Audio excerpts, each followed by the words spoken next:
Hey, I'm Jeff, and you're watching the NYC Corvette channel. And in today's video, we're going to be diving under the hood of the C5 Corvette to do one of the simplest, but the most important jobs that you can do on your C5, clean the air intake system. Now, this is a simple 3-step process that anybody can follow. And once you perform these steps, it'll make sure that your Corvette is running smoothly and you'll avoid expensive repair bills in the future. Now, don't worry about taking notes or rewinding the video 4 or 5 times. I've included links to the tools, supplies, as well as the step-by-step instructions down in the description. You can take these instructions and print them out, bring them with you to the car, and you'll have everything you need to be successful in this job. Now, let's talk about the air intake system and why it's important to keep it clean on your Corvette. The air intake system brings clean, controlled air into your engine for combustion. It consists of the air filter, which traps dirt, the mass airflow sensor, which measures air volume, the air tube that carries the air throughout the system, the throttle body, which controls the flow of air into the engine, and the air intake, which distributes the air to each cylinder for combustion. The air intake system are the lungs of the car. Not keeping your air intake system clean can run into poor fuel mileage, rough running and idling, and reduced engine performance. Neglecting this maintenance over a long period of time can lead to a very expensive and very painful repair bill. Now, before we start cleaning, I have one special note on this maintenance. If you have a stock airbox on your C5, you will not be removing the airbox. You'll just be replacing the filter element in the airbox, and your disassembly of the air intake system will start at the mass airflow sensor back to the throttle body. Here are the parts and tools needed to complete today's work.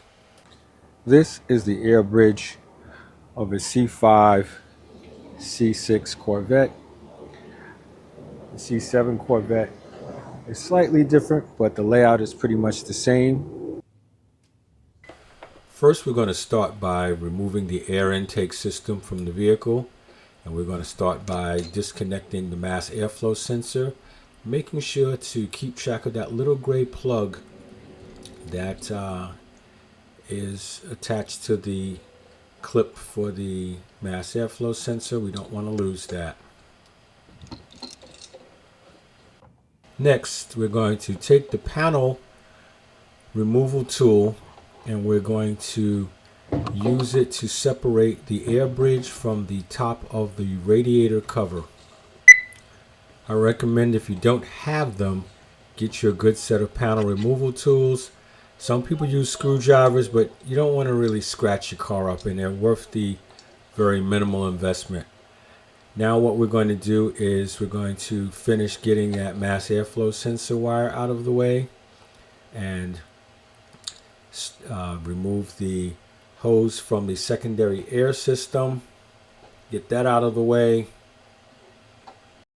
Next, using an 8mm socket attached to a ratcheting screwdriver, we're going to loosen the clamp that's around the throttle body for the air bridge, and then we're going to lift the air intake system out of the vehicle. Next, we're going to clean and re-oil the air filter. We start by removing the air filter from the air bridge and the mass airflow sensor, separating those.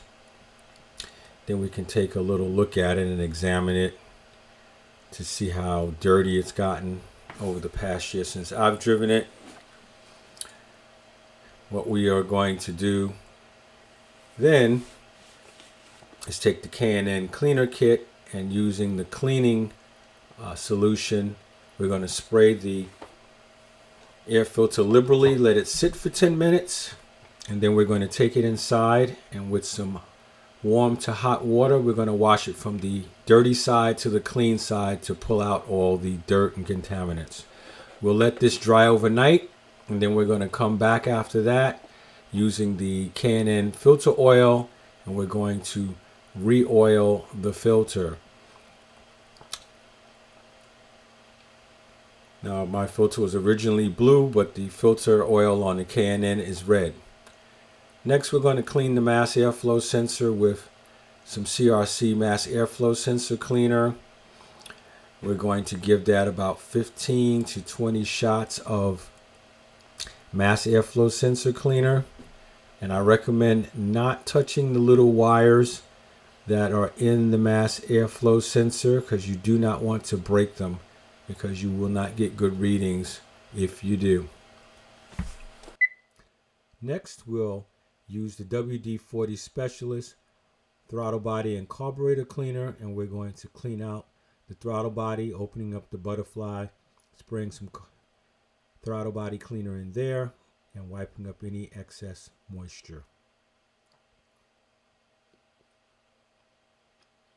Now we're going to reassemble the air intake system so that we can place it back on the car and get back on the road. We'll start with the mass airflow sensor, then we'll finish up with the air filter. Then we're going to bring it to the C5 or C6 or C7 and reinstall it. Now here's the deal. If you've never cleaned the air intake system of your C5, C6, or C7, now's the time. Get the tools that you need and the supplies, schedule some time, and give your Corvette the breath of fresh air that it deserves. And while you're at it, tell us down in the comments the results of your cleaning session. Did the car run smoother? Did you get better fuel mileage? We'd love to hear how one short cleaning session affected the performance of your vehicle. Thanks for hanging out with me today. Don't forget to check out the description for the full instructions and the parts and tools list. And if you want more informative videos like this one, check out the NYC Corvette channel on YouTube or check the links in the end screen. I'm Jeff from the NYC Corvette channel, and I'll see you in the next video.